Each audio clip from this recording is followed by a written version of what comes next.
বিএনপিকে একটা চাপে রাখার চেষ্টা চলছে। আবার শেষ প্রশ্নের শেষ অংশ হলো কতক্ষণ বা কতদূর পর্যন্ত? তার আগে আমি ভাইয়ের ব্যাপারে একটু বলি। আচ্ছা, বিকল্পটা আপনারা হাসিনার ওই 14-15তে আনেন নাই কেন? বিএনপি ফেল করছে, ভালো কথা। আপনারা ইসলামিস্টরা এখন যেমন একত্র হয়েছেন, এক সেকেন্ড, আপনাদেরকে তো মানুষ চায়, আপনাদেরকে বিশ্বাস করে মানুষ। আপনাদের পেছনে মানুষ নেমে তো হাসিনাকে ফেলে দিতে পারতো। আপনাদের ওই চেষ্টা আমরা দেখি নাই কেন?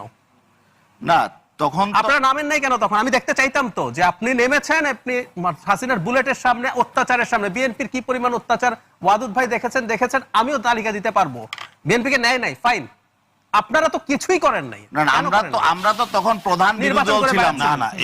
তখন প্রধান বিরোধী দল আমরা ছিলাম। বিরোধী দলের জনগণ না, আপনারা তো বিকল্প দেখাতে চাচ্ছেন। আপনি বলছেন জনগণ আপনাকে ভোট দেবে। প্লিজ আতাউল ভাই, আমার প্রশ্নটা বোঝেন।